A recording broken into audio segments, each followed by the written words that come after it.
예, 오늘 제가 좀 강의 많이 할 거는 좀 주로 아까 얘기했던 해오던 진실성과 관련된 거 잠깐 얘기를 하고요. 그 다음에 이제 포트폴리오에 관해서 조금 더 얘기를 할게요. 2004년에 황우석이라는 서울대 수의학과 교수께서 그 복제와 관련된 기술을 가지고 사이언스에 게재를 했어요. 그러고 나서 나름대로 세계적인 그 관심을 가지고 그 이후에 양도 복제를 하고 개도 복제를 하고 등등해서 복제와 관련된 줄기세포 이제 관련해 가지고 엄청난 세계적인 좀 선풍을 인기를 끌었는데요. 그래서 그때 당시 우리가 이 기술이 대한민국의 미래 100년을 먹여 살릴 어마어마한 기술이다라고 해가지고 각광을 받았었죠. 그리고 정부에서도 어마어마한 관심을 가지고 또 수백억을 지원해주기도 하고 전 세계를 또 돌아다니면서 강연을 하기도 하고. 근데 그로부터 불과 채 1년도 안 돼서 사이언스에 게재된 몇 가지 그 논문에서 오류가 발생된 거죠. 결국에는 이제 두 가지인데요. 첫 번째는 줄기세포 배양 키운다 그러죠. 배양하는 그 기술들하고 그 다음에 이제 배양하는 기술과 관련해 가지고 실제로 배양되는 순차적으로 되어 가지고 그 다음 모양이 나와야 되는데 실제로 아닌 것들을 가지고 실제로 아닌 것을 가지고 마치 진실인 것 같이 1단계부터 만약 10단계를 거친 과정을 가서 1, 2, 3, 4, 5, 6, 7, 8, 9 해서 10 이런 결과물이 나왔습니다. 그래서 프로세스를 쫙 보여주는 연구 결과였겠죠. 근데 아마도 5, 6이든 3, 4든 간에 그 단계에서 아닌 건데 중간에 인 걸로 해서 넘어가고 조작하고 이렇게 해가지고 문제가 되고요. 그 다음에 배아도 여성들의 그 태반에 해서 이게 복제를 하는 그런 기술들 같은 경우도 실제로는 몇백 번에 한 번 성공한 걸 가지고 할 때마다 성공한 것 같이 성공률도 조작을 하기도 하고. 그래서 몇 가지 이제 문제가 생겨가지고 거꾸로 황우석이 미래의 100년을 먹이 살리는 게 아니라 한국에 엄청난 망신을 준 그런 사건으로 됐는데요. 여기서 제가 좀 거시적인 관점에서 하나 잠깐 주목할 부분은 국가 이익이에요. 국가와 연구 진실성과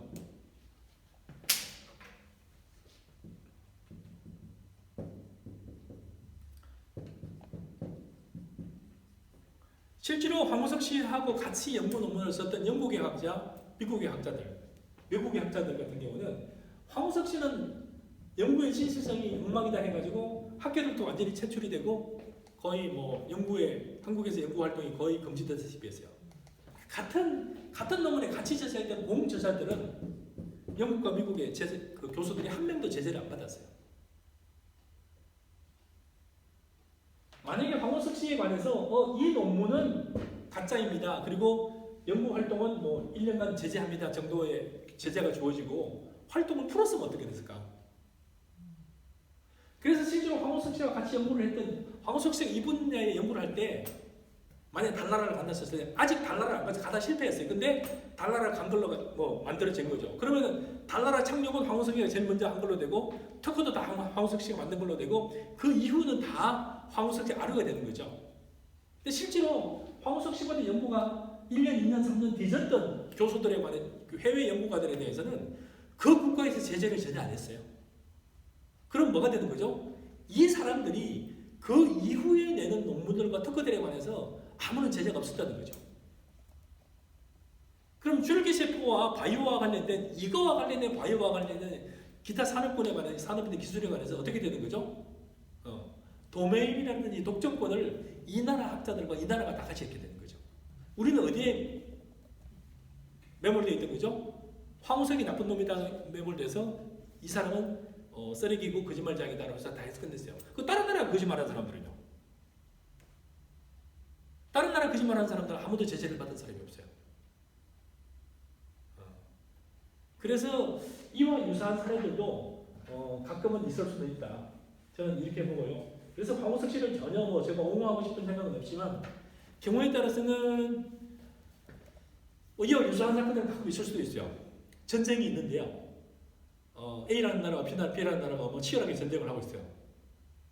그러면은 A라는 나라의 전쟁이 어떻게 보도가 되고 B라는 나라는 어떻게 보도가 되고 객관적인 C라는 나라는 어떻게 보도가 되겠을까요? C라는 나라에는 그대로 보도가 되겠죠.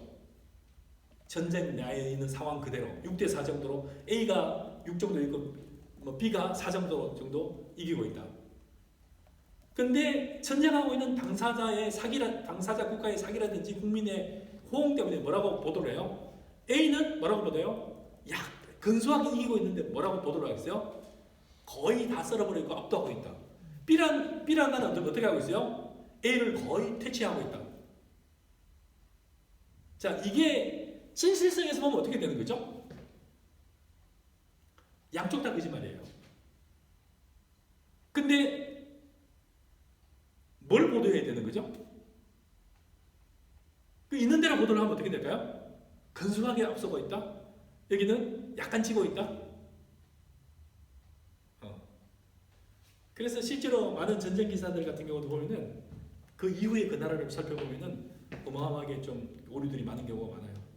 그래서 있는 그대로를 그대로 쓰는 게 나은지 아니면 있는 그대로에 근접하게 쓰는 게 맞는지 저널리즘 C라는 나라의 기자 입장에서는 저널리즘 입장에서 가장 객관적으로 써야 되겠지만 국익이라는 입장에 봤을 때 어떻게 돼요? 국익이라는 입장에 봤을 때는 반드시 그렇지만 않더라 라는 걸 얘기하고 싶고요. 그 다음에 실제로 이제 경제학 이론이나 경영학자 이론들 같은 경우도 상당히 많은 그 오류들이 많아요. 대표적인 게 비교우위. 비교우위로는 예를 들어서 A라는 국은 농업을 하고 B라는 국은 제조업을 한다. 그러면은 A라는 건 농업에 이거 B라는 건 제조업. 농업하는 국가는 항상 농업만 하고 B라는 국 그래서 제조업하는 B라는 나라는 서로 물건을 교환하면은 둘 다 이익이라 이랬는데 지금도 실제로 검증을 해보면은 오류들이 되게 많아요. 어떻게 되냐면 결국에는 상대적 우위에 있는 B는 항상 이익을 많이 보고 상대적 여유에 있는 A는 항상 손해를 보는 그런 결과들이 나오는 경우도 실제에서는 어마어마하게 많아요. 근데 그렇지만 실제로 이거를 옹호하는 주류라 그러죠. 주류 선진국에서는 이걸 계속 확산을 해요. 니네 나라도 이익이 된다. 그래서 실제로 아프리카 많은 나라라든지 동남아시아 많은 나라들 같은 경우는 비교 우위로는 입각해가지고 계속 하는데 계속 가난해져요. 그 반면에 비교 우위로는 계속 퍼뜨리면서 혜택을 누가 보는 거죠? 실제로 선진국들은 계속 혜택을 보는 그런 결과들을 내고 있어요. 그래서 이론과 결과 그리고 진실성과 실제 실익은 상당히 많은 차이가 있을 수 있다.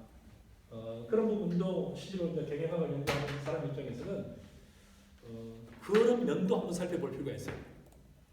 이렇게 보죠. 뭐 가장 최근에 예를 들면은 4대강 한참 얘기를 하면서 이명박 정부도 했던 얘기죠. 이때 당시 주요 국책기관에서 뭐라고 내놨어요? 4대강을 하면은 어마어마한 국가적 이익이라고 잔뜩 결과물을 내놨어요. 불과 몇 년 지나고 나서는 그 다음에 뭐라고 얘기를 하고 있어요? 최근에는 거의 혜택이 없다고 나와 있어요.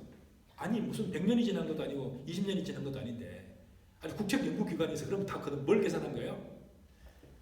연구의 진실성도 참 황우석 그 박사하고 너무 진짜 진실성의 문제도 있는 건데 자기 편한 대로 기본 데이터를 갖다 집어넣어버려요. 자기 편한 대로. 그러니까 결과를 예측하면서 이거는 이익이 좀 상당히 많은 혜택이 있는 걸로 내겠다면 뭐예요? 혜택이 없는 거는 전부 다 빼고 있는 것만 잔뜩 넣는 거죠. 그럼 뭐가 되는 거죠? 어마어마한 혜택이 있습니다. 수십조, 수백조 혜택이 있습니다. 향후 몇 년간. 또 최근에 4대강 비판하는 입장에서 뭐예요? 4대강의 혜택 같은 거는 홍수 피해 예방 등등은 다 빼버려요. 그리고 뭐예요? 오염이 어찌니 환경이 어찌니 그런 것만 잔뜩 넣어놓고 지표를 넣고 더 하면 뭐예요? 이거 다 있던 뚝을 다 헐어버리야 이익이다로 잔뜩 얘기를 해요. 이것도 결국 뭐예요? 제가 이게 진단 피트로부터 시작돼가지고 황우석부터 시작해가지고 황우석 자체는 논문은 나쁜 건데 완전히 죽일 필요까지 있었냐? 그 논문은 폐기하고 이 사람의 자격은 일부적 정지하고 그 이후에 활동을 보장했으면은 이 사람 사단들이 관련된 나온 그 이후에 여러 논문들이나 특허들 같은 경우는 우리가 유지할 수도 있었으면은 어마어마한 혜택을 볼 수도 있는 그런 게 있었는데 그것도 참 문제예요. 그러면 황우석 씨 같은 분들은 별로 잘못이 없다 그러고 회복시켜 주는 게 맞는 답이었느냐? 그것도 또 맞는 답은 또 아닌 것 같아요.